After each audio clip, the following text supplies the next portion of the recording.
So dear friends అందరికీ మన ఛానల్కి స్వాగతం. సో ఈరోజు మనం చైల్డ్ డెవలప్మెంట్ అండ్ లెర్నింగ్ అంటే పిఏ క్లాసెస్లో భాగంగా చైల్డ్ డెవలప్మెంట్ అండ్ లెర్నింగ్, అదేవిధంగా మీకు తెలిసిందే ఈ సైకాలజీ టాపిక్స్ టెట్ కానీ తర్వాత సీటెట్ కానీ హాస్టల్ వెల్ఫేర్ ఆఫీసర్స్లో కూడా ఇదే సిలబస్ మనకి ఇవ్వడం అనేది జరిగింది. ఈరోజు మనం టాపిక్ లోపల థియరీస్ ఆఫ్ లెర్నింగ్ అంటే అభ్యసన సిద్ధాంతాలు, అందులో ముఖ్యంగా ఈరోజు ప్రవర్తనవాద సిద్ధాంతాలు బిహేవియరిస్టిక్ థియరీస్ గురించి మనం తెలుసుకోబోతున్నాం. ఇది 21st వీడియో పిఐ క్లాసెస్లో 21 వీడియో అన్న విషయం మీకు తెలిసిందే. ఎవరైనా చూడని వాళ్ళు మన పిఐ మన యొక్క ఛానల్ లోపల ప్లేలిస్ట్లోకి దయచేసి వెళ్ళండి. పిఐ క్లాసెస్కి వెళ్ళినట్టయితే మీకు ఇవన్నీ దొరుకుతాయి. ఏదైనా ఈరోజు సిలబస్లో మనం ఈ యొక్క టాపిక్ వెళ్ళే ముందు మిత్రులందరికీ విజ్ఞప్తి, ఎవరైనా కనుక సబ్స్క్రైబ్ చేసుకోకపోతే తప్పనిసరిగా సబ్స్క్రైబ్ చేసుకోవాలని వేడుకుంటూ, సో దాదాపు ఇంకా మనకు పిఐ క్లాసులో దాదాపు ఇంకా 15 to 20 వీడియోస్ మనకు రావడం అనేది మినిమం రావడం అనేది జరుగుతుంది. ఓకే, అభ్యసన సిద్ధాంతాలకు వెళ్ళే ముందు థియరీస్ ఆఫ్ లెర్నింగ్లోకి వెళ్ళి ఇందులోకి వెళ్ళైనా కూడా అది పిఐ లోపల కానివ్వండి, లేకపోతే టెట్ లోపల కానివ్వండి, హాస్టల్ వెల్ఫేర్ ఆఫీసర్స్లో కానివ్వండి, ఖచ్చితంగా పుష్కలమైన మార్క్స్ వస్తాయి. మినిమం 2 నుంచి 3 బిట్స్ ఈజీగా వచ్చే అవకాశాలు ఉంటున్న విషయం మీ అందరికీ తెలిసిందే. కొంచెం కాషియస్గా ఉంటే చాలు. ఓకే, ఫస్ట్ అభ్యసన థియరీస్ ఆఫ్ లెర్నింగ్ గురించి వెళ్ళే ముందు ఒక 3 క్వశ్చన్స్ వేసుకుందాం. ఒకటి ఏంటంటే అభ్యసనం అంటే ఏంటి, రెండవది ఏంది అభ్యసనం ఎందుకు, మూడవది అభ్యసనం ఎలా జరుగుతుంది. ఈ 3 ప్రశ్నలు వేసుకుంటే ఆటోమేటిక్గా ఈ టాపిక్లకు అవగాహన చేసుకోవడం చాలా సులభం. క్వశ్చన్ ఎట్లా వచ్చినా మనం చేయొచ్చు. సో ఫస్ట్ క్వశ్చన్ ఏంటంటే అభ్యసనం అంటే ఏంటి, మనందరికీ తెలిసిందే what is learning. So learning is nothing but behavioural change అంటాం. ప్రవర్తనలో వచ్చే శాశ్వతమైన మార్పు, మళ్ళా పర్మనెంట్ బిహేవియరల్ చేంజ్ అంటాం కదా. ప్రవర్తనలో వచ్చే శాశ్వతమైన మార్పుని మనం అభ్యసనంగా పరిగణిస్తాం. అదేవిధంగా రెండవది తీసుకున్నట్టయితే మరి ఎట్లా వస్తుంది అభ్యసనానికంటే, అభ్యసన అనుభవాల ద్వారా ఇంకొంచెం లోతుకు వెళ్తే ఏమని చేస్తుందంటే అభ్యసన అనుభవాల ద్వారా ప్రవర్తనలో వచ్చే శాశ్వతమైన మార్పునే ఏమంటారంటే అభ్యసనం అంటాం, లెర్నింగ్ కదా, మనందరికీ తెలిసిందే అది. So behavioural changes which occurs through the learning experience, permanent behavioural changes which occurs through the learning experiences which is known ice which one is called ice learning అని పేర్కొంటాం. అదేవిధంగా టెంపరీ బిహేవియరల్ చేంజ్ అంటే తాత్కాలికమైన ప్రవర్తన మార్పు. అది మామూలుగా ఎట్లా ఉంటుంది అంటే మత్తు పానీయాల వల్ల కావచ్చు, లేదా మత్తు పదార్థాల వల్ల కావచ్చు, లేకపోయినట్టయితే మామూలుగా ఒక్కొక్కసారి సిక్ అయినప్పుడు ప్రవర్తనలో మార్పు వస్తుంది. ఆ మార్పుని ఏమంటారంటే temporary behavioural change is not learning. మళ్ళీ డీటెయిల్గా చూద్దాం కాన్సెప్ట్ ఆఫ్ లెర్నింగ్లో, బట్ ఇక్కడ బేసికల్గా కొంచెం ఐడియా ఉంటే మనకు తెలుస్తుంది. అదే రకంగా తీసుకున్నట్టయితే ఈ యొక్క ప్రవర్తన మార్పును బ్లూమ్ ఎన్ని రంగాలుగా క్లాసిఫై చేస్తారంటే 3 రంగాలు అన్న విషయం మీకు తెలిసింది. ఒకటి కాగ్నిటివ్ డొమైన్, రెండవది మామూలుగా ఎఫెక్టివ్ డొమైన్, మూడవది సైకోమోటార్ డొమైన్. బ్లూమ్స్ ప్రవర్తన మార్పులను 3 రంగాలుగా 3 డొమైన్స్గా మార్చారు. ఒకటి జ్ఞానాత్మక రంగం, రెండవది భావావేశ రంగం, మూడవది మానసిక చలనాత్మక రంగం. సో కాగ్నిటివ్ డొమైన్ లోపల జ్ఞానము, అవగాహన, వినియోగము, విశ్లేషణ, సంశ్లేషణ, మూల్యాంకనం అనేవి వస్తుంటాయి. Knowledge, understanding, application, analysis, synthesis, evaluation. Modified Bloom's taxonomy లోపల ఏదైతే సంశ్లేషణ ఉందో అది దేనికి అంటే లాస్ట్ వన్ తీసుకెళ్లారు. దాన్నే ఏమంటారంటే క్రియేటివిటీ, సృజనాత్మకత అనేది మనకు మామూలుగా అనేది మనకు తెలిసిందే. క్రియేటింగ్ అన్నారు, క్రియేట్ చేయడం, క్రియేటింగ్ అనేది మాడిఫైడ్ దానిలో వస్తుంది. సో ఈ విధంగా మామూలుగా బోధనా లక్ష్యాలుగా మనం వీటిని పేర్కొంటాం, బ్లూమ్స్ బోధనా లక్ష్యాల వర్గీకరణంగా. అదేవిధంగా రెండోది ఎఫెక్టివ్ డొమైన్లో రిసీవింగ్, రెస్పాండింగ్, వాల్యూయింగ్, ఆర్గనైజింగ్, తర్వాత క్యారెక్టరైజేషన్ అని చెప్తుంటాం మనం, అవునా కాదు. అదేవిధంగా తీసుకున్నట్టయితే సైకోమోటర్ డొమైన్, ఇంపాన్ షార్ట్లో కూడా మళ్ళీ డీటెయిల్గా వెళ్తాం, బట్ ఒక ఐడియా ఉండాలి. అంటే ఇవన్నీ ప్రవర్తన మార్పులే.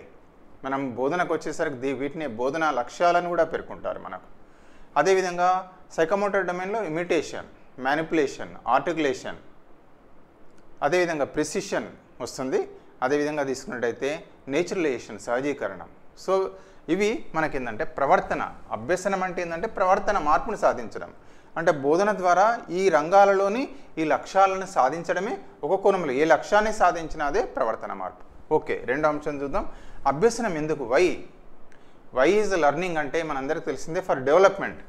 అభ్యసనం ఎందుకు అని అంటే దీనికి ఆన్సర్ ఏమని చెప్పొచ్చు అంటే వికాసం కోసం. అభ్యసనం ఎందుకు అంటే వికాసం కోసం, వికాసం కొరకు, ఫర్ డెవలప్మెంట్. ఇది ప్రాణం. మనకు ఎందుకు వస్తామంటే తెలవాలి. అంటే ఉపాధ్యాయులుగా మన లక్ష్యం ఏంటంటే పిల్లల యొక్క సమగ్ర వికాసాన్ని సాధించడమే కదా. ఓకే, వికాసం అనేది ఎట్లా జరుగుతుందంటే అభ్యసనం ఈజ్ ఈక్వల్ టు వికాసమే. అభ్యసించనే, అందుకే మనం ఎంతవరకు డెవలప్ అవుతాం, ఎప్పుడు స్టార్ట్ అవుతుంది అంటే మనం ప్రిన్సిపల్స్ ఆఫ్ డెవలప్మెంట్లో చూసాం. తల్లి గర్భంలో చేరినప్పటి నుండి మరణించేంత వరకు, వూంబ్ టు టూంబ్ అనుకున్నాం. సో వికాసానికి మూలం ఏంటి అంటే అభ్యసనం. అభ్యసనం లేకపోతే వికాసం లేదు. వికాసం అనేది చాలా వికాసం లోపల మనకు అభ్యసనం అనేది ప్రాణం. ఇక నెక్స్ట్ తీసుకుంటే అభ్యసనం ఎట్లా జరుగుతుంది మరి. సో మన critical chapter, very very critical chapter. మనకు సైకాలజీలో టీచింగ్ లెర్నింగ్ ప్రాసెస్లో లెర్నింగ్ అనేది వెరీ క్రిటికల్ చాప్టర్. ఆ చాప్టర్లోకి వెళ్ళి మ్యాక్సిమం క్వశ్చన్స్ వచ్చే అవకాశాలు మనకు ఎక్కువగా ఉంటాయి. ఏదైనా అభ్యసనం ఎలా జరుగుతుంది అనే అంశాన్ని అభ్యసన సిద్ధాంతాలు తెలియజేస్తాయి. థియరీస్ ఆఫ్ లెర్నింగ్ అనేది ఏదైతే శాస్త్రవేత్తలు అనేక రకాల ప్రయోగాలు చేశారో అభ్యసనం ఎలా జరుగుతుందో మనకు తెలియజేయడం అనేది జరిగింది. సో ఈరోజు మనం ఇందులో ఇప్పుడు ఏంటంటే ప్రవర్తనవాద సిద్ధాంతాలు, బిహేవియరిస్ట్ థియరీస్ ఏం చెప్తున్నాయి. ప్రవర్తనవాదం అంటే అందులో ఇప్పుడు ఏమేమి వస్తాయంటే తార్నడేకి వస్తారు, యత్నదోషి అభ్యసన సిద్ధాంతం వస్తుంది, పావెలు శాస్త్రీయ నిబంధనం క్లాసికల్ కండిషనింగ్ వస్తుంది, స్కిన్నర్ ఆపరెంట్ కండిషనింగ్ కార్యసాధక నిబంధనం. ఈ మూడింటిని కూడా ఏమంటారంటే ప్రవర్తనవాద సిద్ధాంతాలు అంటారు, బిహేవియరిస్ట్ థియరీస్ అంటారు. ప్రవర్తనవాదులు ఏ రకంగా అభ్యసనం అంటే ఏం చెప్తున్నారు. అదేవిధంగా సంజ్ఞానాత్మకవాదులు కాగ్నిటివిస్ట్స్ వారు ఏమని చెప్తున్నారు. కోహెలర్ ఎగ్జాంపుల్, సంజ్ఞానాత్మకవాదిని ఎవరిని చెప్పుకోవచ్చు అంటే కోహెలర్, కోఫికా, వర్దిమర్. వారిని ఏమంటారంటే మామూలుగా కాగ్నిటివిస్ట్ అంటారు. ఒక రకంగా పియాజేని కూడా పిలుస్తారు మోడర్న్ కాగ్నిటివిస్ట్ అని. కానీ జనరల్గా తీసుకున్నట్టయితే మనకు ఎవరిని పిలుస్తారు అంటే కోహెలర్. మామూలుగా ఏదైతే గెస్టాల్ట్ వాదులు ఉన్నారో ఆ గెస్టాల్ట్ వాద దేనికి ఎగ్జాంపుల్గా తీసుకోవచ్చు అంటే కాగ్నిటివిజానికి ఎగ్జాంపుల్గా తీసుకోవచ్చు. అదేవిధంగా మూడవది మామూలుగా కన్స్ట్రక్టివిజం. కన్స్ట్రక్టివిజంలో కూడా మనకు తెలిసిందే వైగాట్స్కి. సో వారు ఏమని చెప్తున్నారు, అభ్యసనం అంటే ఏమంటారు, వారు ఏమంటారు knowledge construction is nothing but learning అంటారు. నిర్మాణాత్మకవాదులు ఏమంటున్నారంటే జ్ఞాన నిర్మాణమే మామూలుగా ఏదైతే ఉంటుందో లెర్నింగ్ అంటేనే జ్ఞాన నిర్మాణం అంటారు. కన్స్ట్రక్టివిజం ఇది నథింగ్ బట్ లెర్నింగ్ అంటారు. ఓకే, ఇప్పుడు నెక్స్ట్ దీని లోపల ఈ మూడింటి గురించి కొంచెం డీటెయిల్గా వెళ్దాం. వెరీ సింపుల్గా వస్తాయి క్వశ్చన్స్, కొద్ది ఐడియా ఉంటే చాలు. ఓకే, ఫస్ట్ చూస్తున్నాం తార్నడేకి యత్నదోష అభ్యసన సిద్ధాంతం. మొట్టమొదటిది ప్రవర్తనవాద సిద్ధాంతాల లోపల తార్నడేకి రూపొందించిన యత్నదోష అభ్యసన సిద్ధాంతం. వీరు దేనిపైన ప్రయోగం చేశారంటే పిల్లి పైన, క్యాట్ పైన ప్రయోగం చేశారు. వారు ఒకటి బాక్స్ను డెవలప్ చేశారు, దాన్ని పజిల్ బాక్స్ అంటారు. అంటే మనకు తెలిసిందే ప్రయోగం, బట్ ఒక్క నిమిషంలో తెలుసుకుందాం. ఆకలిస్తున్న పిల్లిని బోన్లో వేశారు. ఆ బోను బయట ఏంటంటే చేపను ఆహారంగా ఉంచారు. బోను బయట చేపను ఆహారంగా ఉంచారు ఇక్కడ పిల్లి. అదేవిధంగా ఈ బాక్స్ బయట ఏం చేశారంటే ఒక ఫిష్ను మామూలుగా ఏం చేశారంటే వారు ఇక్కడ దానికి ఆహారంగా ఉంచడం అనేది ఇక్కడ బోను బయట పెట్టారు ఫిష్ను. సో అది బోను బయట ఉన్న చేపని చేరాలి, ఆకలిస్తుంది అంటే ఏం చేయాలి, తలుపు బోన్లో అంటే అక్కడ మీటని ప్రెస్ చేస్తే బోన్ డోర్ ఓపెన్ అవుతుంది. ఆ విషయాన్ని నేర్చుకోవాలి కదా. అది మొదట అనేక సార్లు తిరుగుతుంది, ఎక్కువ సార్లు తిరిగి అనుకోకుండా ఒకసారి దాని యొక్క పాదం అనేది మీట పైన పడుతుంది, ప్రెస్ చేస్తుంది. సో అప్పుడు బోను తలుపు తెరుచుకుంటుంది, అది మామూలుగా ఆహారాన్ని తీసుకుంటుంది, తింటుంది. ఇట్లా అనేక సార్లు చేసిన తర్వాత ఏమవుతుందంటే పలుసార్లు చేస్తుంది. చేసిన తర్వాత నెంబర్ ఆఫ్ టైమ్స్ అయినా కొద్దీ అది చేసే దోషాల సంఖ్య క్రమంగా తగ్గిపోతుంది. తగ్గిపోయి తక్కువ టైం లోపటినే మీటని ప్రెస్ చేస్తే బోన్ డోర్ ఓపెన్ అవుతుందన్న విషయాన్ని తెలుసుకుంటుంది. చివరికి ఏం చేస్తా అంటే మామూలుగా అది మీటని ప్రెస్ చేస్తుంది, మామూలుగా ఆకలైనప్పుడు ఆ యొక్క డోర్ ఓపెన్ అవుతుంది, బయట ఉన్న యొక్క ఫిష్ను చేపను చేరుతుంది. ఇది సింపుల్గా ఎక్స్పెరిమెంట్. ఇందులోకి వెళ్ళి వీరు ఈ తార్నడేకు ఈ యొక్క యత్నదోష అభ్యసన సిద్ధాంతాన్ని డెవలప్ చేశారు. అంటే ఎవరైనా ఇప్పుడు ఫర్ ఎగ్జాంపుల్ స్కిల్స్లో మనం చూస్తుంటాం అనేక ప్రయత్నాలు, సైకిల్ దొక్కుతుంటాం, నెంబర్ ఆఫ్ టైమ్స్ చేస్తుంటాం, పర్ఫెక్ట్ అవుతాం మనం, కావునా కాదా. మామూలుగా క్యారమ్సే కానివ్వండి, ఏదైనా కానివ్వండి, నైపుణ్యాల లోపల నెంబర్ ఆఫ్ ట్రయల్స్ లోపల ఏమైంది ఎక్కువసార్లు ప్రాక్టీస్ అయినా కొద్ది ఏమవుతుందంటే చేసే దోషాల సంఖ్య క్రమంగా తగ్గిపోతుంది. సో కరెక్ట్గా మనం ఏం చేస్తామంటే అభ్యసనం అనేది జరుగుతుంది. సో ఈ సిద్ధాంతం ద్వారా ఏమి డెవలప్ చేశారంటే ఇది వెరీ ఇంపార్టెంట్. పిల్లవాడు నేర్చుకునే క్రమంలో తప్పులు చేయడం అనేది సహజం, తప్పులు దొరలడం అనేది సహజం. క్లాస్ రూమ్ అప్లికేషన్స్ ఒకసారి 2 సార్లు 3 సార్లు మళ్ళీ ప్రాక్టీస్ మనం మ్యాథమెటిక్స్ చేపిస్తుంటాం, లెక్కలు కావచ్చు, బొమ్మలు కావచ్చు, లేదా ఏదైనా కావచ్చు.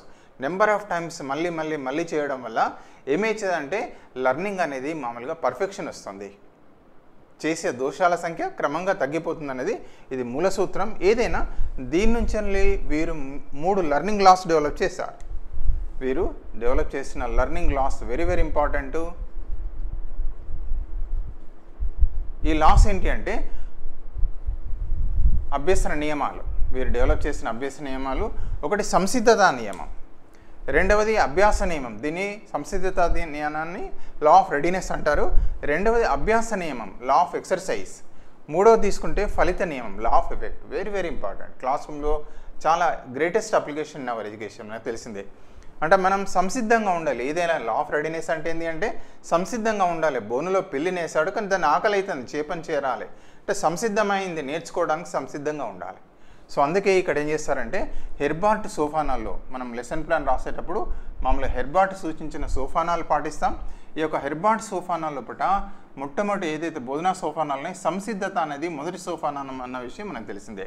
ప్రిపరేషన్ అంటాం అంటే సంసిద్ధం చేస్తాం. సంసిద్ధం చేయడానికి క్లాస్ రూమ్ అప్లికేషన్ ఏం చేస్తాం, టీఎల్ఎం యూజ్ చేస్తాం, లేదా మోటివేషన్ ప్రేరణ కొన్ని క్వశ్చన్స్ అడుగుతుంటాం, లేదా స్మాల్ యాక్టివిటీ చేయిస్తాం, అది ఏదైనా కావచ్చు. ఇవన్నీ కూడా ఏంటంటే పాఠ్యాంశాన్ని నేర్చుకోవడానికి మామూలుగా విద్యార్థిని సంసిద్ధం చేయడమే.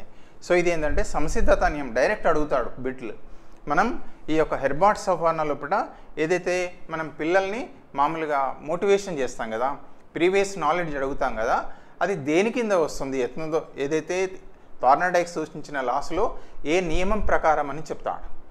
సో అది ఏ నియమం అనువర్తితం అంటే లా ఆఫ్ రెడీనెస్ అనేది సంసిద్ధత అనేది అది అప్లికేషన్గా మనం అన్న విషయం మనకు తెలిసిందే. ఇక రెండవది అభ్యాస నియమం లా ఆఫ్ ప్రాక్టీస్. మనం జనరల్గా అంటాం practice make a man perfect అంటాం. సాధనమైన పనులు సమకూరుదలలోనని చెప్తుంటారు కదా. ఏదైనా ప్రాక్టీస్ చేస్తున్నా కొద్దీ అది పర్ఫెక్ట్ అవుతుంది.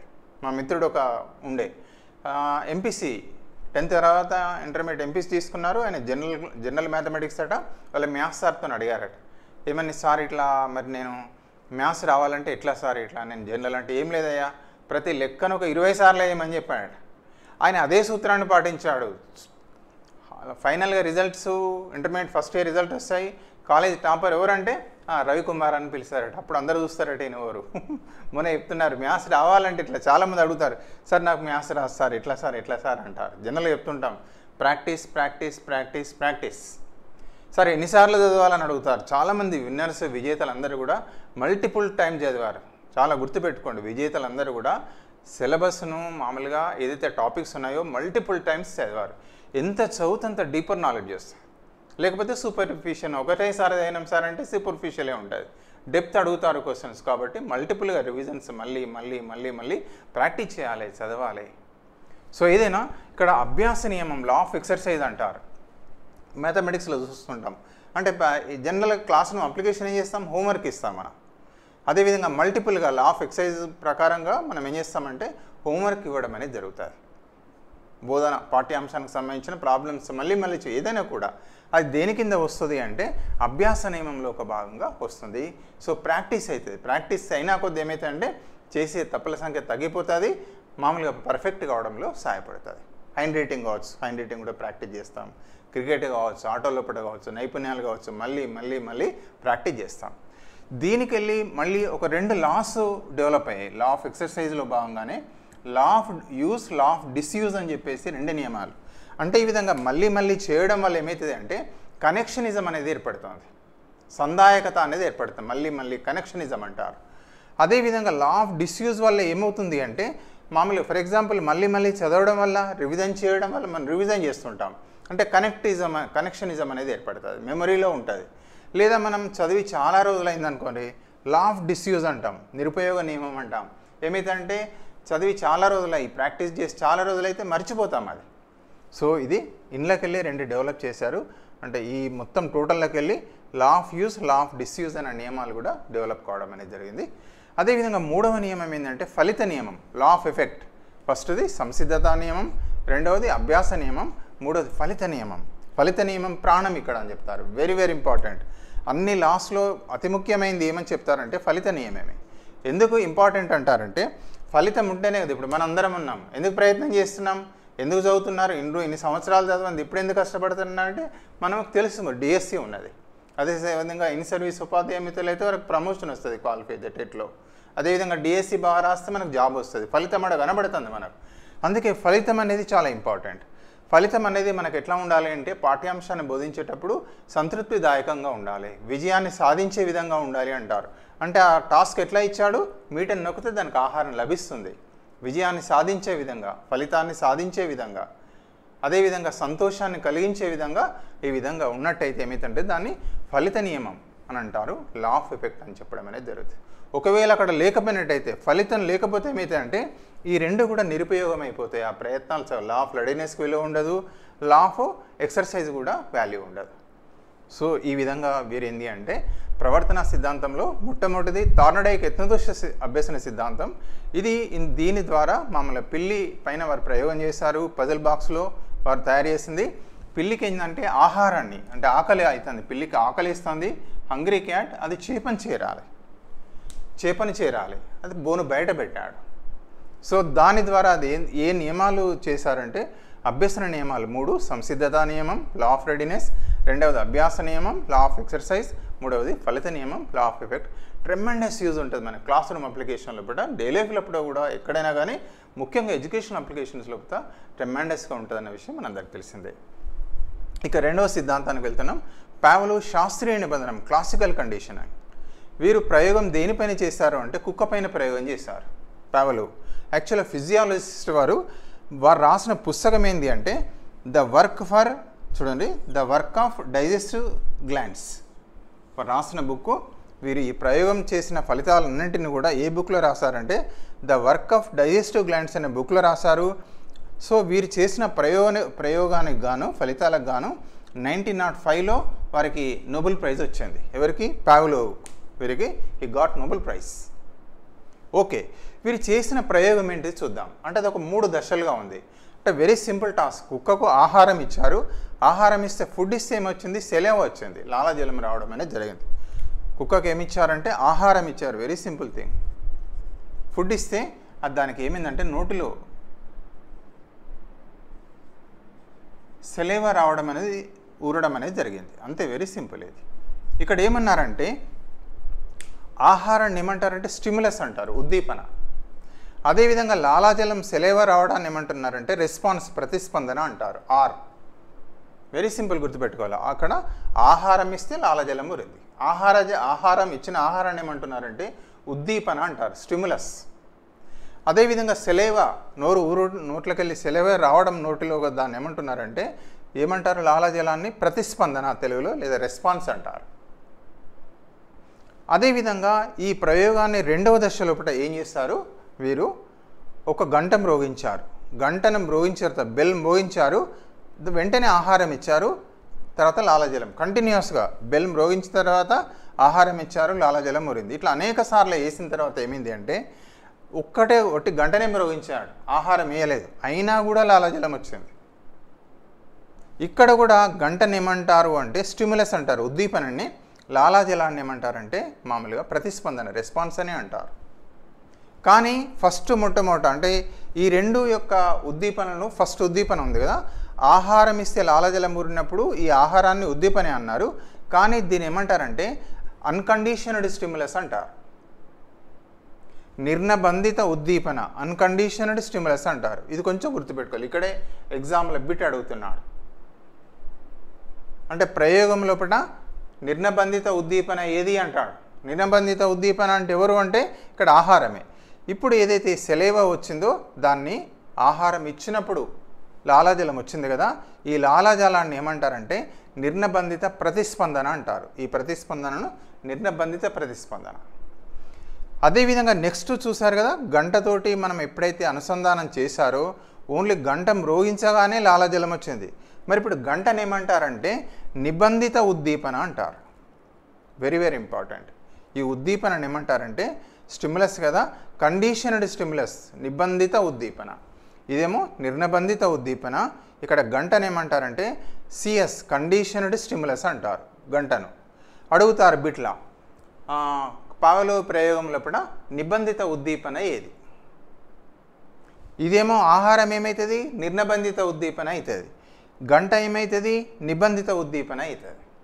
ఎందుకంటే గంటను ఒకవేళ స్టార్టింగ్ లోపటినే ప్రయోగం మొదలైనప్పుడు ఉట్టి గంట కొడితే లాలజలం వస్తుందా? రాదు కదా. ఏదైనా ఈ రకంగా ఒక ఉద్దీపనకు అంతకుముందు లేనటువంటి ప్రతిస్పందనను కలిగించడాన్ని ఏమంటారంటే నిబంధనం అంటారు. ఒక ఉద్దీపన అంటే ఫర్ ఎగ్జాంపుల్ గంట, అంతకుముందు లేనటువంటి ప్రతిస్పందన. గంట ఈ ప్రయోగం మొదట్లో గంట కొడితే లాలజలం రాదు, కానీ ఇప్పుడు ఈ యొక్క గంట ఆహారం ఇదన్నీ చేసిన తర్వాత గంట మ్రోగిస్తేనే లాలజలం వస్తుంది. అందుకే ఈ విధంగా ఒక ఉద్దీపనకు అంతకుముందు లేనటువంటి ప్రతిస్పందన, లాలజలం రాదు కానీ ఇప్పుడు ఏమొస్తుంది, లాలజలం వస్తుంది. ఒక ఉద్దీపనకు అంతకుముందు లేనటువంటి ప్రతిస్పందనను కలిగించడాన్నే ఏమంటున్నారు అంటే నిబంధనము అంటారు. వెరీ వెరీ ఇంపార్టెంట్, గుర్తుపెట్టుకోవాలి దయచేసి. నిబంధనం అంటే ఏంటి, ఎట్లా అడగవచ్చు. క్వశ్చన్ ఇట్లా వస్తుంది అట్లా వస్తుంది కాదు, ఎట్లా అన్నా రానియండి.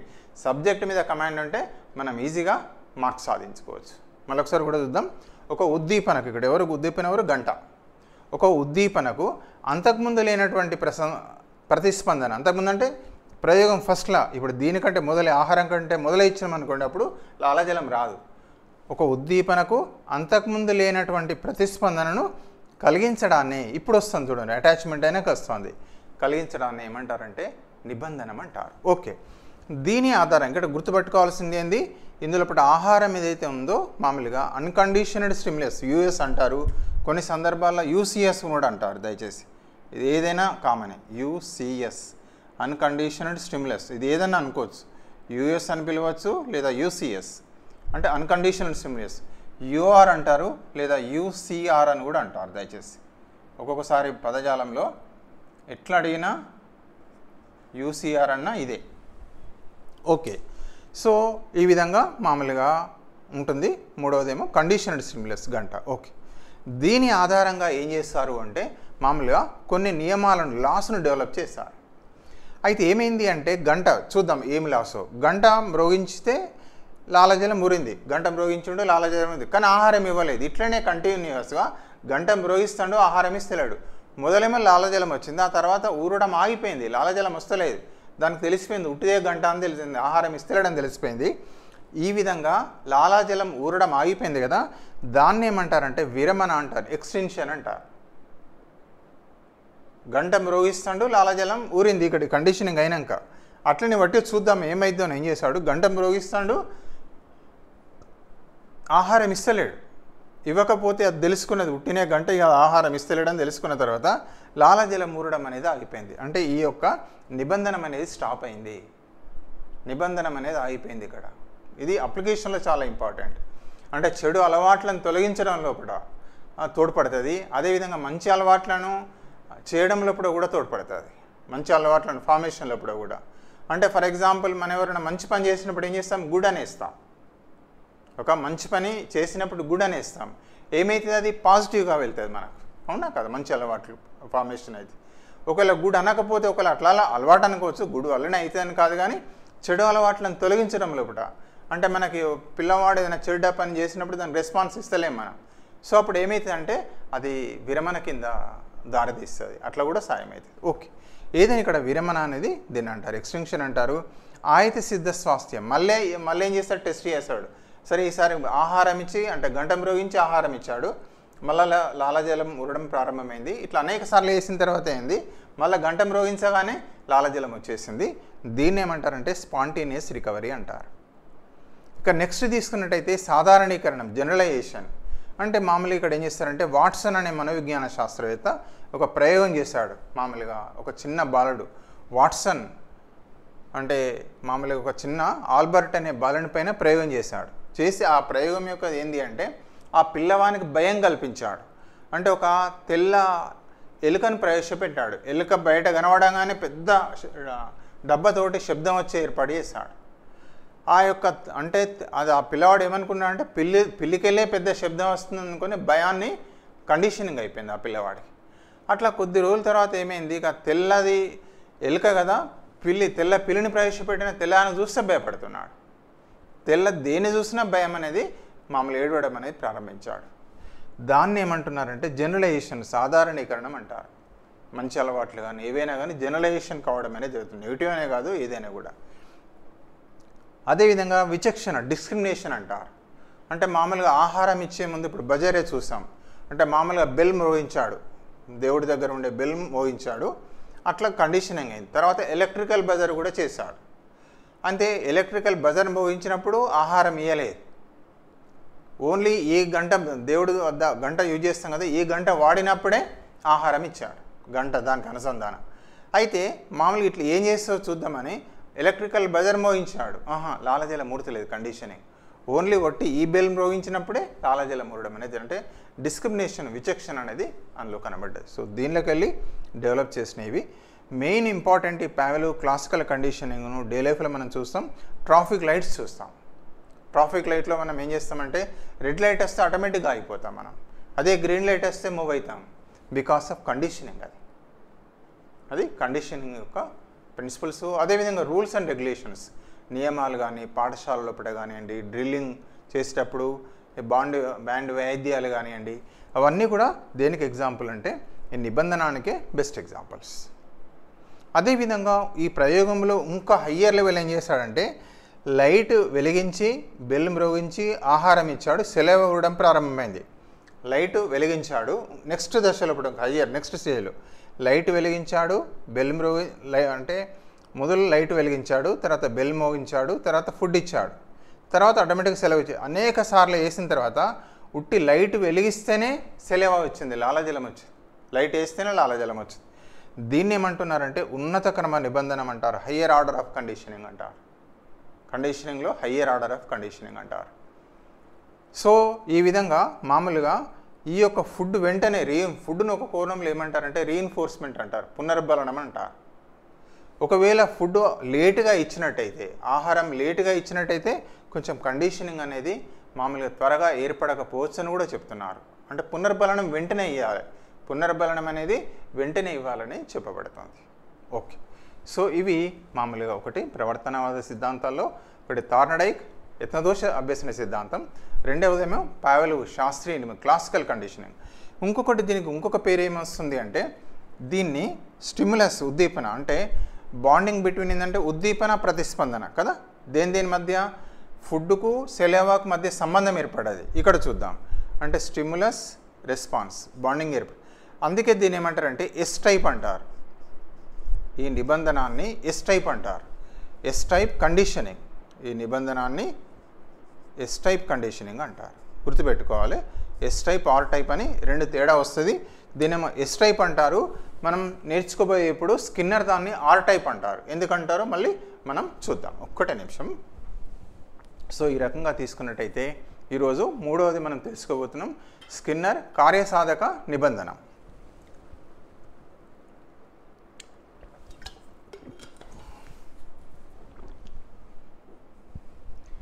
సో ఇది కూడా చాలా వెరీ వెరీ ఇంపార్టెంట్. ఖచ్చితంగా ఇళ్ళకెళ్ళి ఒకటి రావచ్చు, రెండు రావచ్చు, బిట్స్ ఎట్లొచ్చినా మనం చేసేటట్టు ఉండాలి. ఇక మూడవది ఏంటంటే స్కిన్నర్ ఆపరెంట్ కండిషనింగ్. దీన్ని ఏమంటారంటే ఆర్ టైప్ నిబంధన అని కూడా అంటారు. అదేవిధంగా దీన్ని ఎమిటెడ్ టైప్ అంటారు. అంటే చూద్దాం, ఈ లాలజలం వచ్చింది కదా, సెలవు వచ్చిన దీన్ని ఏమంటారంటే ఎలిసిటెడ్ అంటారు. దీన్ని ఎలిసిటెడ్ టైప్ అంటారు. దాన్నేమో ఎమిటెడ్ టైప్ అంటారు. ఎందుకన్నది మళ్ళీ చూద్దాం. ఏదైనా స్కిన్నర్ దేనిపైన ప్రయోగం చేస్తారు అంటే పావురాలపైన, ఎలుకలపైన ప్రయోగం చేస్తారు. వీరు చేసిన జంతువు ఏంది అంటే పావురం, ప్యారెట్. అదేవిధంగా తీసుకున్నట్టయితే ఎలుకలు పైన ప్రయోగం చేస్తారు.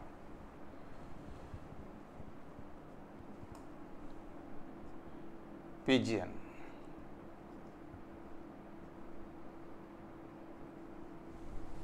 సో ఇక్కడ వీరు ఏం చేశారంటే ఒక బోను లోపల మామూలుగా ఒక ఎలుకను వేశారు. ఎలుక వేసిన తర్వాత ఏమవుతుందంటే అటు ఇటు తిరుగుతుంది. తిరిగేటప్పుడు ఏంటంటే ఒక మీటను అమర్చాడు. ఒక మీటని ప్రెస్ చేస్తే ఏంటంటే ఒక ఆహారపు గుళిక వచ్చేటట్టు ఏర్పాటు చేశాడు. వెరీ సింపుల్, చాలా ఈజీ. అంటే ప్రయోగాన్ని గుర్తుపెట్టుకుంటే మనం మొత్తం ఈ కంప్లీట్ ఈజీగా గుర్తుంటుంది అన్నట్టు. చాలా ఈజీ. ప్రయోగం ప్రాణం. ఇన్లైనా కూడా ప్రయోగం ద్వారా సులభంగా మనం గుర్తు ఉంచుకోవచ్చు. స్కిన్నర్ చేసిన కార్యసాధక నిబంధనని అర్థం చేసుకోవాలంటే ఆయన చేసిన ప్రయోగాన్ని మీకు తెలిసిందే. మరొకసారి స్కిన్నర్ ఏం చేశాడు అంటే ఒక ఎలుకను బోన్లో వేశాడు. దాన్ని స్కిన్నర్ బాక్స్ అంటారు, దాన్ని స్కిన్నర్ పేటిక అంటారు. అందులో ఇప్పుడు ఒక ఎలుకను పెట్టాడు. ఎలుకను పెడితే అది అటు ఇటు తిరుగుతుంది. మామూలుగా తిరిగేటప్పుడు ఏమైంది అంటే మామూలుగా దాని కాలు మామూలుగా మీట పైన ప్రెస్ అయింది లేదా మీటకు తగిలింది. తగిలినప్పుడు ఏంది టక్కన ఆహారం గులికబడ్డది. ఫుడ్ పెల్లెట్ అనేది వచ్చేటట్టు ఏర్పాటు చేశాడు. సో తీసుకున్నది తిన్నది. మళ్ళీ ఇట్లనే ఏమైంది, మళ్ళీ కొన్ని సందర్భాల్లో అంటే ఇట్లా జరగంగా అది ఏం నేర్చుకున్నది అంటే ఫుడ్ అది మీటను ప్రెస్ చేస్తే దాన్ని టచ్ చేస్తే ఆహారపు గులిక వస్తుందనేది తెలుసుకుంది. అంటే దానికి బహుమతిగా అంటే ఏమిస్తున్నాడు అంటే ఆ యొక్క బటన్ను ప్రెస్ చేస్తే ఆహారపు గులిక అనేది బహుమతిగా వస్తుంది. ఈ విధంగా మీటను ప్రెస్ చేయడం అనేది నేర్చుకున్నది. మీటను ప్రెస్ చేస్తే లాభమేంది, ఆహారపు గులిక ఫుడ్ పెల్లెట్ రావడం. వెరీ సింపుల్, అంతే. దాన్ని ఏమన్నారంటే మరి ఇక్కడ ఆహారపు గులిక అనేది రావడం అనేది దానికి దేనికి సహాయపడుతుంది అంటే దానికి పునర్బలనంగా సహాయపడుతుంది. రీఇన్ఫోర్స్మెంట్ అంటారు. మీటను ప్రెస్ చేస్తేనే ఆహారపు గులిక వస్తుంది. రెస్పాన్స్, మీటను ప్రెస్ చేయడం అనేది రెస్పాన్స్ అంటాడు. సో అందుకే దాన్ని ఏమంటారంటే ఆర్ టైప్ కండిషనింగ్ అంటారు, నిబంధనం అంటారు. R type, response type. ఇదేమో స్టిమ్యులస్ టైప్. ఇక్కడ ఏముంటుంది, ఆహారం ఉంటేనే లాలజలం వస్తుంది కదా, ఆహారం వస్తే లాలాజలం వస్తుంది. లాలాజలాన్ని స్టిమ్యులస్ అన్నాడు, సారీ ఆహారం అయితే స్టిమ్యులస్, లాలాజలాన్ని రెస్పాన్స్ అంటారు, ప్రతిస్పందన అన్నారు. ఇక్కడనేమో ప్రతిస్పందన ఉండాలి. ప్రతిస్పందన ఉంటేనే ఫలితం ఉంటాయి. ప్రతిస్పందన అంటే మీటను నొక్కడం. మీటను నొక్కడం అనేది ప్రతిస్పందన, రెస్పాన్స్. దానికి ఏమొస్తుంది, ఆహారపు గులిక అనేది వస్తుంది, ఫలితం అనేది వస్తుంది, రిజల్ట్, ఫలితం, లాభం అనేది వస్తుంది. సో ఈ విధంగా అందుకే దీన్ని ఏమంటారంటే ఆర్ టైప్ అంటారు, ఆర్ టైప్ కండిషనింగ్ అంటారు. సో ఇక్కడ చూసాం ప్రయోగం ఎలుక పౌరం, మీటను నొక్కడం వల్ల ఆహారపు గులిక లభిస్తుంది. ఇది రెస్పాన్స్, మీటను నొక్కడం అనేది ప్రతిస్పందన. ఈ ఆహారపు గులిక లభించడం అనేది పునర్బలనం అవుతుంది. ఆహారం రావడం అనేది పునర్బలనంగా సహాయపడ్డది. సో దీన్ని ఆధారంగా వీరు ఏం చేశారంటే మామూలుగా పునర్బలనాలు రెండు రకాలు. అందుకే దీన్ని ఏమంటారంటే ఇంకో కోణంలో కూడా మామూలుగా 2-3 రకాల పేర్లు ఉన్నాయి. ఇన్స్ట్రుమెంటల్ కండిషనింగ్ అని అంటారు. ఇన్స్ట్రుమెంటల్ కండిషనింగ్ అని కూడా పేరు. ఏదైనా వీరు దీని ఆధారంగా 2 రకాల పునర్బలనం ఉంది కదా. ఒకటేమో పాజిటివ్ రీఇన్ఫోర్స్మెంట్, రెండవది నెగటివ్ రీఇన్ఫోర్స్మెంట్, మూడవది పనిష్మెంట్. జనరల్గా పునర్బలనాలను 2 రకాలు చెప్పుకోవచ్చు. ఒకటేమో పాజిటివ్ రీఇన్ఫోర్స్మెంట్, రెండవది నెగటివ్ రీఇన్ఫోర్స్మెంట్. దీనిలో బిట్ ఫ్రేమ్ చేస్తుంది. ఇవి 2 అర్థం చేసుకోవాలి. కొద్దిగా అర్థమైతే చాలు. రీఇన్ఫోర్స్మెంట్ అర్థమైతే మొత్తం అంతా కూడా ఈజీగా అర్థమవుతాయి. దానికి మీటను ప్రెస్ చేస్తే ఆహారపు గులిక వచ్చింది. దీన్ని ఏమంటారంటే ధనాత్మక పునర్బలనం అంటారు. ఫర్ ఎగ్జాంపుల్ పిల్లవాడు మంచి క్లాస్ రూమ్ అప్లికేషన్స్, ధనాత్మక పునర్బలనం. పిల్లవాడు మంచి హ్యాండ్ రైటింగ్ రాస్తారు, మనం గుడ్ అని అప్రిషియేట్ చేస్తాం. అది పాజిటివ్ రీఇన్ఫోర్స్మెంట్. మనం జనరల్గా చూస్తుంటాం, ఒకరు ఉపన్యాసాలు బాగా ఇస్తారు, క్లాపింగ్ ఇస్తాం. మనకు ఉపన్యాసం బోరు కొడుతుంది జనరల్గా.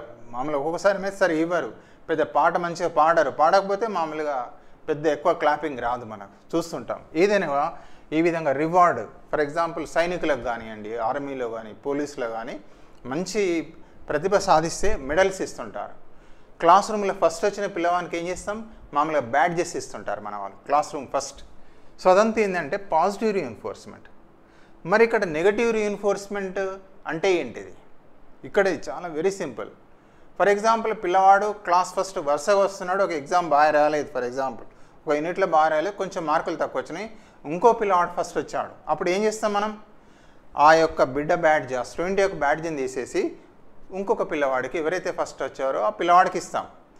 దాన్ని ఆ పిల్లవాడు ఏం చేస్తాడు, నెక్స్ట్ యూనిట్లో అబ్బాని ఎట్లానే చేసి మళ్ళీ కష్టపడి సాధించాలని మళ్ళీ బాగా చదువుతాడు. బాగా చదివి హయ్యెస్ట్ మార్క్స్ తీసుకుంటాడు. తీసుకున్న తర్వాత ఆటోమేటిక్గా ఇంతకుముందు కోల్పోయిన బ్యాడ్జ్ మళ్ళీ తీసుకొచ్చి ఈ పిల్లవానికి వస్తాయి. సో ఈ విధంగా విత్డ్రా చేయడం, బ్యాడ్జ్ని విత్డ్రా చేయడాన్ని ఏమంటారంటే రుణాత్మక పునర్బలనం అంటారు, నెగటివ్ రీఇన్ఫోర్స్మెంట్ అంటారు. అది పనిష్మెంట్ కాదు, వెరీ వెరీ ఇంపార్టెంట్. పనిష్మెంట్ అని జనరల్గా వెళ్తాం, బిట్ అడుగుతాడు అన్నట్టు. అదేవిధంగా విత్డ్రాయింగ్ బ్యాడ్జ్ కావచ్చు, రివార్డ్ కావచ్చు, అప్రిసియేషన్ కావచ్చు, మెచ్చుకోమంతే. ఒక పిల్లవాడు ఫర్ ఎగ్జాంపుల్ హ్యాండ్ రైటింగ్ బాగా రాసినప్పుడల్లా గుడ్ వేసినాం, ఒక పిల్లవాడు సరిగా రాయలేదు ఎందుకు సారీ, మనం ఏం చేస్తున్నాం, ఏమనం గుడ్ వేయమంతే, విత్డ్రా చేస్తున్నాం దాన్ని. ఆ పిల్లవాడు చూస్తాడు, అరే ఈసారి నాకు గుడ్ పడలేదు అని చెప్పి నెక్స్ట్ టైం మళ్ళీ మంచి హ్యాండ్ రైటింగ్ రాసుకొని మంచి పెడతాడు. అప్పుడు ఏం చేస్తాం, ఓహో మార్పు వచ్చింది, మళ్ళీ గుడేస్తాం. మనం చేసిన పని ఏంటిది, ఏం చేస్తున్నామంటే విత్డ్రా చేస్తాం, విత్డ్రాయింగ్, తొలగించాం. మనం పాజిటివ్ రీఇన్ఫోర్స్మెంట్ అని తొలగించాం. దాన్నే ఏమంటారంటే రుణాత్మక పునర్బలనం అంటారు. దీనిలోకి వెళ్ళి బిట్ ఫ్రేమ్ అవుతుంది, దీనిలోకి వెళ్ళి బిట్ ఫ్రేమ్ అవుతుంది. సో ఒక ఉపాధ్యాయుడు ఏం చేస్తాడు అంటే మామూలుగా పిల్లవాడు ప్రవర్తనను అంటే మనకు అంటే పిల్లవాడు అంటే హ్యాండ్ రైటింగ్ బాగాలేదు, లేకపోవడం వల్ల గుడ్ వేయలేదు, అది ఏ రకమైన రీఇన్ఫోర్స్మెంట్ అంటాడు, విత్డ్రా అంటే ఆటోమేటిక్గా మనకు తెలుసు అది రుణాత్మక పునర్బలనం. సో అప్లికేషన్లు ఎట్లా నడవచ్చు, టాపిక్ అర్థమైతే చాలు, ఒక సెకండ్ ఆలోచిస్తే ఆన్సర్ మనకు దొరికిపోతుంది. ఇక పనిష్మెంట్ అంటే వేరు, మళ్ళీ శిక్ష అవుతుందా, విత్డ్రా చేయడం, బహుమతులు ఇవ్వకపోవడం, బ్యాడ్జ్ తొలగించడం అనేది పనిష్మెంట్ కాదు, నెగిటివ్ రీఇన్ఫోర్స్మెంట్. పనిష్మెంట్ అంటే తిట్టడం అయితే, పనిష్మెంట్ అంటే తిట్టడం కావచ్చు, కొట్టడం కావచ్చు. పనిష్మెంట్ ఏమవుతుందంటే మామూలుగా ఈ యొక్క పాజిటివ్ బిహేవియర్ను డెవలప్ చేయదంటాడు. మన లక్ష్యం ఏంటి అంటే పనిష్మెంట్ అనేది ఇంకో కోణంలో వెళ్తామని చెప్పబడుతుంది. ఒక పిల్లవాడు పనిష్మెంట్ని ఏమనుకుంటాడా అంటే అబ్బో నన్ను అందరిని చూస్తున్నారని మళ్ళీ అదే మామూలుగా పిల్లవాడు ఏం చేస్తాడంటే అంటే చెప్ చేస్తాడు, మళ్ళీ అదే ప్రయత్నం అదే పనులు చేస్తాడట రికగ్నిషన్ కోసం అనేది. ఓకే, సరే ఏదైనా ఈ విధంగా పునర్బలనాలను తీసుకుంటే పాజిటివ్ రీఇన్ఫోర్స్మెంట్, నెగటివ్ రీఇన్ఫోర్స్మెంట్, ఇక ఈ రెండు రకాలు. అయితే ఈ పాజిటివ్ రీఇన్ఫోర్స్మెంట్ని ఏం చేస్తారు అంటే దీనిలోకి ఒక 3 డెవలప్ చేశారు. ఒకటి షేపింగ్, రెండవది చైనింగ్, మూడవది క్యూయింగ్. Very very important. అంటే ఒక పౌరాన్ని 8 ఆకారంలో నడవడానికి వారు ఏం చేస్తారట అంటే ఒక ప్రయోగం ద్వారా 8 షేప్లో నడిచేటట్టు చేశారట. అంటే నడవడం ఎట్లా చేసింది అంటే ఇక్కడ నడిచినా కొద్దీ ఆహార గ్రూపుగా వచ్చేటట్టు ఏర్పాటు చేస్తారు. ఎట్లెట్లా నడుస్తుందో దీన్ని ఏమంటున్నారంటే షేపింగ్ అంటున్నారు, ఆకృతీకరణం అంటారు. Very very important. ఇంట్లోకెళ్ళి కూడా లోతుగా బిట్ అడుగుతాడు. అంటే మామూలుగా ఇక్కడ ఏం చేస్తామంటే మనం కూడా పిల్లల్ని మంచి బిహేవియర్ని ఎట్లా అంటే పాజిటివ్ రీఇన్ఫోర్స్మెంట్ ద్వారా మంచి మూర్తిమత్వాన్ని డెవలప్ చేయొచ్చు. అంతే కదా, మంచి బిహేవియర్స్ తోటి మెడల్స్ ఇస్తుంటారు, చేస్తుంటారు, మళ్ళీ ఇంకొక మెడల్ సాధించాలి, ఇంకో మెడల్ సాధించాలి. సో అదంతా దేనికి చిహ్నం అంటే షేపింగ్ అంటారు, ఆకృతీకరణం అంటారు. పిల్లల యొక్క మంచి మూర్తిమత్వం, ఎవరైనా కానీ మంచి మూర్తిమత్వాన్ని సాధించడంలో ఏది సహాయపడుతుందంటే రీఇన్ఫోర్స్మెంట్, పునర్బలనం చెందడం ద్వారా. ఇక్కడ పునర్బలనమే మెయిన్ ఇంపార్టెంట్. రీఇన్ఫోర్స్మెంట్ అనేది ద్వారా షేపింగ్ అనేది జరుగుతుంది. దీన్ని ఆకృతీకరణం అంటారు. ఎగ్జాంపుల్, ఇది పావురాన్ని 8 ఆకారంలో నడవడం, పావురం పైన చేయబడ్డది, దాన్ని 8 షేప్లో నడవడం అనేది నేర్చుకున్నదట. ఎవ్రీ స్టెప్కు ఎట్లా ఆ విధంగా నడిస్తే ఏమిచ్చారంటే దాని యొక్క ఆహారపు గుళిక పెల్లెట్ వచ్చేటట్టు చేశారు. అదేవిధంగా దీన్ని నెక్స్ట్ ఏమంటారంటే చైనింగ్ అంటారు. చైన్ అంటే వరుస క్రమం. ఫర్ ఎగ్జాంపుల్, ఒక మన పాత ఫ్రెండ్ కలిసాడు, ఏం చేస్తాం, చిరునవ్వును, మనం నవ్వగానే ఆ ఫ్రెండ్ చిరునవ్వును అవుతాడు, అతడు దగ్గరికి వస్తాడు, మనం దగ్గరకు వస్తాం. నెక్స్ట్ తర్వాత ఏం చేస్తాం, షేక్ హ్యాండ్ మనం ఇస్తాం, చేయి దాపగానే ఆ మిత్రుడు కూడా షేక్ హ్యాండ్ ఇస్తాడు. షేక్ హ్యాండ్ ఇచ్చిన తర్వాత ఏమేం చేస్తాడు, నెక్స్ట్ మామూలుగా ఇద్దరం హగ్ చేసుకుంటాం. దీన్ని ఏమంటారంటే దీన్ని చైనింగ్ అంటారు. అంటే డెవలప్మెంట్ అన్నాడు, పర్సనాలిటీ డెవలప్మెంట్లో కూడా ఒకదాని తర్వాత ఒకటి, ఒకదాని తర్వాత ఒకటి, ఒకదాని తర్వాత ఒకటి చైనింగ్ అంటారు. దీన్ని డెవలప్ చేయడాన్ని చైనింగ్ అని చేయడం అని చెప్పడం జరుగుతుంది. అదేవిధంగా నెక్స్ట్ ఏం చేస్తారంటే క్యూయింగ్ అంటారు. క్యూ ఇవ్వడం అంటే లైట్ వేసిన తర్వాత మామూలుగా లైట్ వేసిన తర్వాతనే పావురానికి ఏం చేశాడంటే అంతకుముందు మీటర్ నొక్కితే ఆహారపు గుళిక వచ్చేది, కానీ తర్వాత ఏం చేస్తుందంటే లైట్ వేసినప్పుడు మాత్రమే మీటర్ నొక్కితే ఆహారపు గుళిక వస్తుంది. ఫర్ ఎగ్జాంపుల్ అట్లా చేశాడు. నెక్స్ట్ ప్రయోగంలో అది మామూలుగా వేస్తారు, ఎప్పుడు లైట్ వేస్తా అని వస్తుంది, లైట్ వేసిండ్రు వెంటనే పోయేది మీటర్ నొక్కింది, అప్పుడు ఆహారపు గుళిక వచ్చింది. సో అది క్యూ ఇవ్వడం అన్నట్టు, దాన్ని క్యూయింగ్ అంటారు. అది తెలుసుకుంది, అట్లా క్యూ ఇవ్వడం. సో దాన్ని క్యూయింగ్ అంటారు. ఇక నెక్స్ట్ తీసుకున్నట్టయితే ఈ పునర్బలనం రకాలు ఉన్నాయి. ఇక్కడ పునర్బలన నియమాలు ఏవైతే ఉన్నాయో ఈ షెడ్యూల్ ఆఫ్ రీఇన్ఫోర్స్మెంట్ అంటారు. పునర్బలన నియమాలని వీటిని షెడ్యూల్స్ ఆఫ్ రీఇన్ఫోర్స్మెంట్ అంటారు.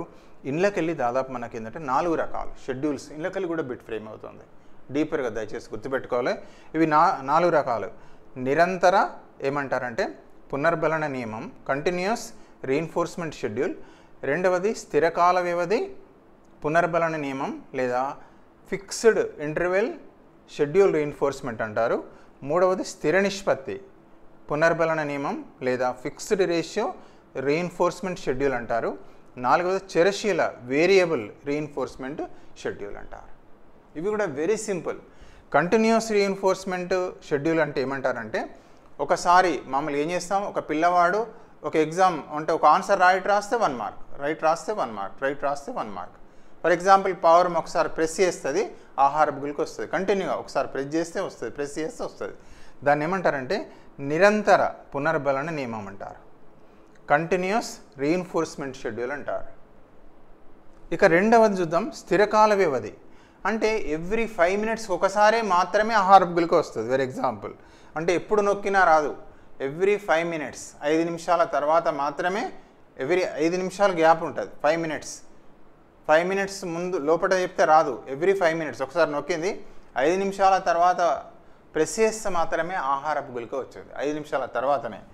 దాన్ని ఏమంటారంటే స్థిరకాల వ్యవధి పునర్బలన నియమం ఏమంటారు, లేదా ఫిక్స్డ్ ఇంటర్వెల్ రీఇన్ఫోర్స్మెంట్ షెడ్యూల్ అంటారు. ఇక టైం అనేది బ్రాకెట్లో పెట్టుకున్నాం, టైం కాల వ్యవధి, ఇట్లా స్థిర కాల వ్యవధి అంటారు. ఫిక్స్డ్ ఇంటర్వెల్, మనకు ఇంటర్వెల్ ఎప్పుడు వస్తుంది, స్కూల్లో ఇస్తాం, ఎవ్రీ 2 పీరియడ్స్ తర్వాత ఇంటర్వెల్, అంటే ఎవ్రీ మామూలుగా 1.5 అవర్ తర్వాత ఇంటర్వెల్ ఇస్తాం, టైం కాల వ్యవధి కదా.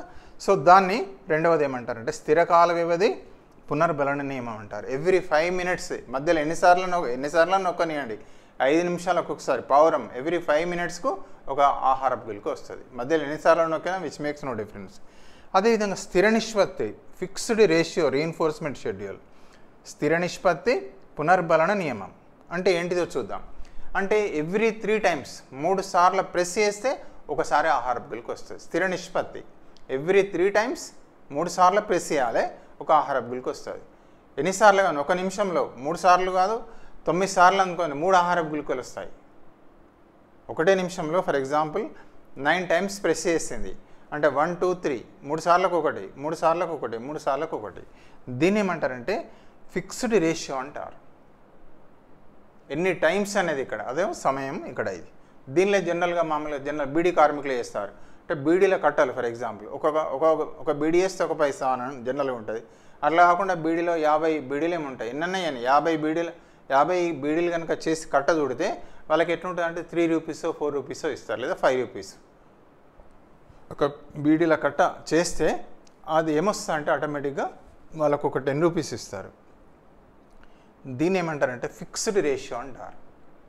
అంటే ఫర్ ఎగ్జాంపుల్ 3 మార్కులు కరెక్ట్ అయితే 1 రావడం, లేదా ఏదైనా ఒకటే గుర్తుపెట్టుకోండి, ఎందుకంటే ఈజీ ఏంటంటే ఫర్ ఎగ్జాంపుల్ అది 3 సార్లు ప్రెస్ చేస్తే మీటను మామూలు ఒక ఆహారపు గుళిక వస్తుంది 3 టైమ్స్, అదేమో 5 మినిట్స్. ఇక్కడ మనం ఏం గుర్తుపెట్టుకుందాం, 3 టైమ్స్ చేస్తే ప్రెస్ చేస్తే ఒక ఫుడ్ పెల్లెట్ వచ్చింది, ఒక ఫుడ్ పెల్లెట్ గుళిక. ఇక్కడ ఏమైంది, స్థిరకాల వ్యవధి 3 మినిట్స్, సారీ ఇక్కడ 5 అనుకున్నాము, 5 మినిట్స్కి ఒకసారి, 5 నిమిషాలు, ఎన్నిసార్లు అనేయండి కానీ ఒక ఫుడ్ పెల్లెట్ వస్తుంది మనకు. ఇక లాస్ట్ ఇది చరశీల వేరియబుల్ అంటే కాంబినేషన్లో, అంటే స్థిరకాల వ్యవధి యూజ్ చేస్తాడు, స్థిర నిష్పత్తి యూజ్ చేస్తాడు, ఒకసారి ఇట్లా ఇదే నిరంతరం ఒకసారి అన్నట్టు, ఇవి కలిపి వాడతాడు అన్నట్టు. దాన్ని ఏమంటారంటే చరశీలత, అంటే ఎప్పుడు ఇస్తారో తెలియదు, అంటే టైం కరెక్ట్. అంటే ఒకసారి ఏమవుతాడ అంటే 5 నిమిషాలకు ఒకసారి అంటే అది లేజీగా ఉండిపోద్దట, ఎట్లా 5 నిమిషాలు ఎన్నిసార్లు ప్రెస్ చేసినా రాదు, 5 నిమిషాలకు ఒకసారి అనేది మంచిగా లేజీగా వెళ్ళి పట్టినే ఉంటుందట. ఇదంటేనేమో స్థిర నిష్పత్తి, 3 టైమ్స్కి ఒకసారి, 3 సార్లు ప్రెస్ చేస్తే వస్తుంది. సో ఇట్లా దానికి గెస్సింగ్ చేయడానికి వీలు లేకుండా ఈ యొక్క చరశీలత వేరియబుల్ అని చెప్పబడుతుంది. సో ఇది ఇందులోపల ఉన్న ముఖ్యమైన అంశాలు. దీనిలోకి వెళ్ళి ఇంకొక వెరీ ఇంపార్టెంట్ ఏంటంటే కార్యక్రమయుత అభ్యసనం, ప్రోగ్రామ్డ్ లెర్నింగ్ అనేది డెవలప్ చేస్తారు. ఎక్కడికెళ్ళైనా రావచ్చు. ఇందులోకెళ్ళి స్కిన్నర్ కార్యసాధక నిబంధన నుంచి డెవలప్ చేసిన ఒక ఇంపార్టెంట్ టీచింగ్ ప్రోగ్రామ్ ఏంటి అంటే లెర్నింగ్ ప్రోగ్రామ్ కార్యక్రమయుతం, ప్రోగ్రామ్డ్ లెర్నింగ్ అంటారు. ఈ ప్రోగ్రామ్డ్ లెర్నింగ్ అనే దానిలో ఏం చేస్తారంటే బోధించవలసిన అంశాన్ని చిన్న చిన్న భాగాలుగా విడగొడతారు. వాటిని ఏమంటారంటే ఫ్రేమ్స్, చట్టాలు అంటారు. F1, F2, F3 గుర్తుపెట్టుకోవాలి. ఇందులోకెళ్ళి డెవలప్ చేయబడ్డ ఒక ఇంపార్టెంట్ లెర్నింగ్ ప్రోగ్రామ్ ఏంటంటే కార్యక్రమయుత అభ్యసనం, ప్రోగ్రామ్డ్ లెర్నింగ్. ఇందులోపటి ఏంటి అంటే మామూలుగా బోధించవలసిన, నేర్చుకోవాల్సిన అంశాన్ని మామూలుగా చిన్న చిన్న స్మాల్ పార్ట్స్గా డివైడ్ చేస్తారు. బెస్ట్ ఎగ్జాంపుల్ ఏంటంటే మనం పిల్లవాళ్ళు కంప్యూటర్ గేమ్స్ ఆడుతుంటారు. లెవెల్ 1, లెవెల్ 2, లెవెల్ 3, లెవెల్ 4 ఆడుతుంటాం. సెల్ లోపల కానీ దానిలో కానీ గేమ్స్ ఆడుతుంటారు పిల్లలు. అది బెస్ట్ ఎగ్జాంపుల్ దీనికి. సో ఇక్కడ ఏమవుతుందంటే ఇందులో ఫస్ట్ F1 చట్రంలో ఉన్నదాన్ని ఏం చేస్తారంటే నేర్చుకోవాలి. నేర్చుకున్న తర్వాత కింద కొన్ని ప్రశ్నలు ఇవ్వబడతాయి, వాటికి కరెక్ట్ ఆన్సర్స్ అయితేనే ఈ పిల్లవాడు F2 చట్రంలోకి వెళ్తాడు. లేదు అంటే ఆన్సర్ సరిగ్గా ఇవ్వకపోతే మళ్ళీ F1లోకే చట్రం 1లోకే మళ్ళీ బ్యాక్ రావాల్సి ఉంటుంది. ఇది సంపూర్ణంగా నేర్చుకోవాలి. నేర్చుకొని మళ్ళీ కింద ప్రశ్నలు అడుగుతారు, ఆ ప్రశ్నలకు సరైన ఆన్సర్ ఇస్తే అప్పుడు F2కి వెళ్తాడు. మళ్ళీ F2లో కూడా ఏంటంటే విషయాన్ని సమగ్రంగా ఇది కంప్లీట్ ఉంటుంది, చదవాలి, నేర్చుకోవాలి, కింద ప్రశ్నలు ఇస్తారు. ఇందులో కనుక కరెక్ట్ ఆన్సర్ ఇస్తే డైరెక్ట్ F3కి వెళ్తాడు. లేదా F3 అంటే F2లో సరిగ్గా ఇయ్యలేదు ఒక పిల్లవాడు, ఒక స్టూడెంట్ నేర్చుకోకపోతే మళ్ళీ F2 చట్రంలోకి రావాలి, మళ్ళీ విషయాన్నంతా నేర్చుకోవాలి, కింద వచ్చిన ప్రశ్నలకు కరెక్ట్ ఆన్సర్ ఇచ్చినట్టయితే F3కి వెళ్తాడు. F3లో ఉన్న విషయాన్నంతా నేర్చుకోవాలి, మళ్ళీ ఇక్కడ క్వశ్చన్స్ ఎవాల్యుయేషన్ ఉంటుంది, ఈ ప్రశ్నలకు ఆన్సర్ ఇచ్చి సంపూర్ణంగా నేర్చుకోవచ్చు. ఈ విధంగా F1, F2, F3 మొత్తం అన్ని చట్రాల్లో కలిపితే ఆ విషయం సంపూర్ణంగా వస్తుంది. దీన్ని ఏమన్నారంటే కార్యక్రమయుత అభ్యసనం అన్నారు, ప్రోగ్రామ్డ్ లెర్నింగ్. ఇందులో కూడా ఇమిడి ఉన్న ప్రిన్సిపల్స్ ఏంటంటే ప్రిన్సిపల్ ఆఫ్ స్మాల్ స్టెప్స్ అంటారు. అంటే నేర్చుకోవాల్సిన విషయాన్ని చిన్న చిన్న భాగాలుగా చేయడం అనేది ఒకటి. అదేవిధంగా ఇమ్మీడియట్ ఫీడ్బ్యాక్ ఇక్కడనే ఉంటుంది. మనకు ఫీడ్బ్యాక్ అనేది కరెక్ట్ అయితే మనకు తెలిసిపోతుంది కరెక్టా రాంగ్ అయితే మనం ఇళ్ళకే వెళ్ళిపోవాలి. ఫర్ ఎగ్జాంపుల్ కంప్యూటర్ గేమ్స్ ఆడుతుంటాడు, షూటింగ్ ఆడుతుంటాడు, ఆ పిల్లవాడు ఇన్ టైంలో షూట్ చేయకపోతే మార్కులు రావనుకోండి, పాయింట్స్ రావు, మళ్ళీ బ్యాక్ వస్తాడు, మళ్ళీ మొదలు పెట్టాలి ఆ గేమ్. తెలుస్తూనే ఉంటుంది అక్కడ షూట్ చేసినా కూడా ఎన్ని పాయింట్లు 2, 4, 6, 7, 8 వస్తూనే ఉంటుంది అట్లా అన్నాడు. ఇది ప్రిన్సిపల్ ఆఫ్ ఇమ్మీడియట్ ఫీడ్బ్యాక్ ఉంటుంది. సెల్ఫ్ పేస్డ్ లెర్నింగ్ ఉంటుంది దీని లోపల. సెల్ఫ్ పేస్డ్ అంటే కొందరు స్పీడ్గా నేర్చుకునే వాళ్ళు స్పీడ్గా వెళ్ళిపోతారు F1, F2, F3. కొందరు స్లోగా నేర్చుకునే వాళ్ళు ఉంటే మళ్ళీ ఒకసారి బ్యాక్ వచ్చి మళ్ళీ విషయాన్ని నేర్చుకుని అప్పుడు F2కి వెళ్తారు, వాళ్ళకు ఎక్కువ టైం పడుతుంది కావచ్చు. దీన్ని ఏమంటారంటే సెల్ఫ్ పేస్డ్ లెర్నింగ్ అంటారు, స్వీయ గమనంతో. అదేవిధంగా ఇందులో ఇప్పుడు ఏంటంటే ప్రిన్సిపల్ ఇంకొకటి ఏంటంటే యాక్టివ్ లెర్నింగ్ ఉంటుంది. ఎవరైతే లెర్నర్ ఉన్నారో లెర్నర్ ఈజ్ యాక్టివ్. ఇందులో ఇప్పుడు ఉండే ఇంకొక ఇంపార్టెంట్ యాక్టివ్ లెర్నింగ్ అనేది జరుగుతుంది. లెర్నర్ అనేది యాక్టివ్గా ఉంటాడు, లెర్నర్ యాక్టివ్గా ఉంటాడు. దీన్ని యాక్టివ్ లెర్నింగ్ కూడా అంటాడు, యాక్టివ్ లెర్నింగ్. అదేవిధంగా ఇమ్మీడియట్ ఫీడ్బ్యాక్ అనేది లభిస్తుంది. అంటే వెంటనే తెలిసిపోద్ది తను చేసింది రైటా రాంగ్ అనేది ఇమ్మీడియట్గానే తెలిసిపోతుంది. ఇందులో ఇప్పుడు ఇమ్మీడియట్ ఉన్న మళ్ళీ principles of small steps, immediate feedback, immediate reinforcement, self paced learning. అదేవిధంగా దీనిలో ఆధారంగానే ప్రెస్సీ అనే శాస్త్రవేత్త టీచింగ్ మిషన్స్ డెవలప్ చేశారు. దీని ఆధారంగానే ఎవరు అంటే ప్రెస్సీ అనే శాస్త్రవేత్త టీచింగ్ మిషన్స్ని డెవలప్ చేశారు, బోధనా యంత్రాలు.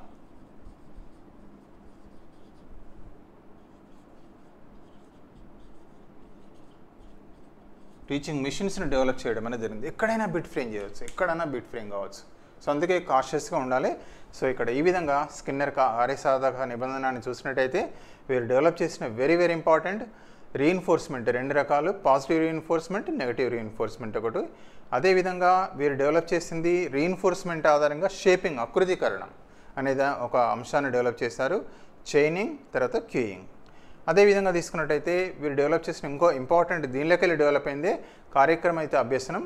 ఇందులో కూడా నేర్చుకోవాల్సిన విషయం చిన్న చిన్న భాగాలుగా క్లాసిఫై చేస్తారు, F1, F2, F3. ఇందులో కూడా వివిధ రకాల ప్రిన్సిపల్స్ ఇమ్మడి ఉన్నాయి. దీని నుంచే డెవలప్ అయింది టీచింగ్ మిషన్స్. అదేవిధంగా పునర్బలనాన్ని కనుక తీసుకున్నట్టయితే పునర్బలన నియమాలు, షెడ్యూల్స్ ఆఫ్ రీఎన్ఫోర్స్మెంట్ అనేది వెరీ ఇంపార్టెంట్. అవి 4 రకాలు.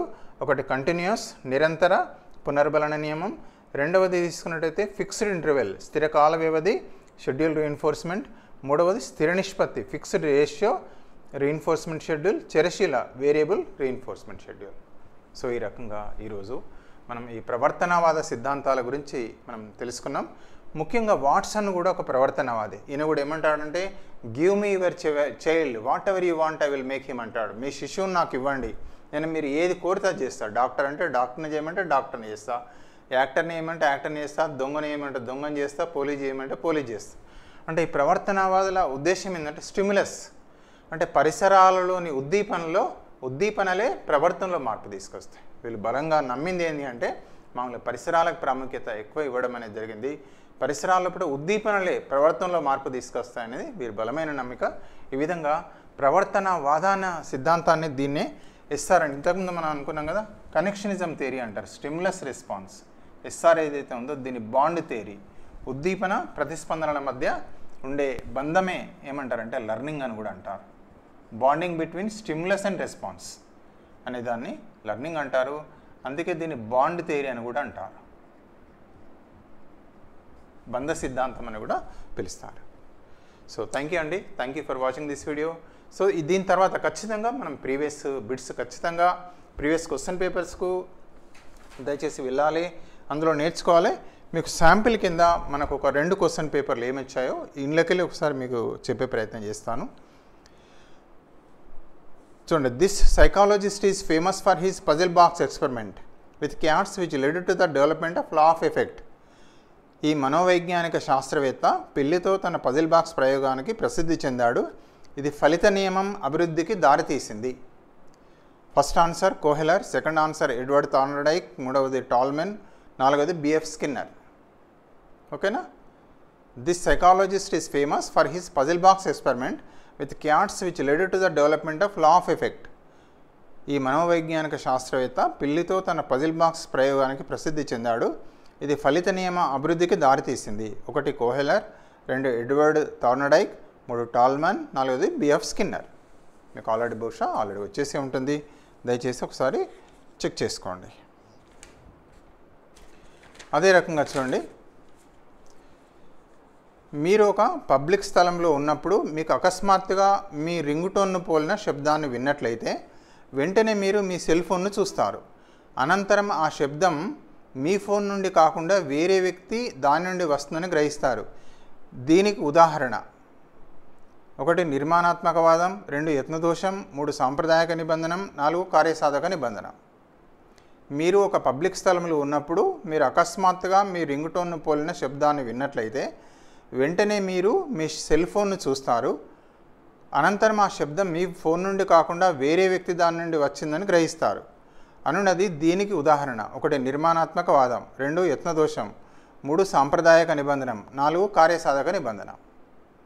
When you are in a public place, you suddenly hear a ringtone which is same as yours, and instinctively you reach your smartphone, only to realize that the sound is coming from someone else, not of yours. This is an example for 1 is constructivism, 2 trial and error, 3 classical conditioning, 4 operant conditioning. So ఇంట్లోకెళ్ళి ఈ వేరేది కాదు, ఇంట్లోకెళ్ళే వచ్చింది, అదేదో ఒకసారి దయచేసి చూడండి. ఇది ఒక క్వశ్చన్ పేపర్, ఇంకో క్వశ్చన్ పేపర్ను కూడా చూస్తున్నాం. ప్రతిస్పందనల క్రమాన్ని ఏర్పాటు చేయుటలో తుది ప్రతిస్పందనను అనుసరించి ఆశించిన ప్రతిఫలానికి దారితీసే విధంగా తిరోగమనంగా పనిచేసే ప్రక్రియ. A procedure that establishes a sequential of responses which led to a reward following the final response and then working backward is called. A procedure that established a sequence of responses which led to a reward following the final response and then working backward is called. ప్రతిస్పందనల క్రమాన్ని ఏర్పాటు చేయుటలో తుది ప్రతిస్పందన అనుసరించి ఆశించిన ఫలితానికి దారితీసే విధంగా తిరోగమనంగా పనిచేసే ప్రక్రియ. 1 ఉద్దీపన సాధారణీకరణ, 2 ఆకృతీకరణం, 3వది ఉద్దీపన నియంత్రణ, 4వది chaining. Stimulus generalisation, shaping, stimulus control, chaining. ప్రతిస్పందనల క్రమాన్ని ఏర్పాటు చేయటంలో తుది ప్రతిస్పందనను అనుసరించి ఆశించిన ప్రతిఫలానికి దారితీసే విధంగా తిరోగమనంగా పనిచేసే ప్రక్రియ. A procedure that establishes a sequence of responses which led to a reward following the final response and then working backward is called. 1 stimulus generalisation, 2 shaping, 3 stimulus control, అదేవిధంగా 4వది చైనింగ్. ఓకే, ఇది ఒకటి బిట్ అనేది అడగబడ్డది. అదేవిధంగా in Pavlov's classical conditioning experiment the conditioned stimulus was. Pavlov సాంప్రదాయక నిబంధన ప్రయోగంలో నిబంధిత ఉద్దీపన 1 food steps, 2 bell, 3 food, 4 saliva. Pavlov నిబంధిత ఉద్దీపన ఏది? In Pavlov's classical conditioning experiment the condition stimulus was food steps, bell, food, saliva. So ఇవి దయచేసి 2 పేపర్లు తీసుకున్నాం. ఈ 2 పేపర్లో ఆల్మోస్ట్ 2 క్వశ్చన్స్ ఈ 3 రావడం అనేది జరిగింది. సో థ్యాంక్ యూ అండి, thank you for watching this video. So next video లోపల నెక్స్ట్ సిద్ధాంతాలు మనకి ఏవైతే ఉన్నాయో కన్స్ట్రక్టివిజం, అదేవిధంగా తీసుకున్నట్టయితే మిగతా కాగ్నిటివిజం సిద్ధాంతాల గురించి తెలుసుకుందాం. సో అవి కూడా చాలా ముఖ్యమైనవి. మనం మీ అందరికి తెలిసిందే ఈ యొక్క థియరీస్ ఆఫ్ లెర్నింగ్లోకి వెళ్ళి మినిమం 2 to 4 క్వశ్చన్స్ వచ్చే అవకాశాలు ఉంటాయండి. Thank you for watching this video. Kindly subscribe for our channel. దయచేసి వీడియో నచ్చినట్టయితే మీ ఫ్రెండ్స్ కూడా షేర్ చేయాల్సిందిగా రిక్వెస్ట్ చేస్తున్నాం. థ్యాంక్ యూ అండి. Thank you very much.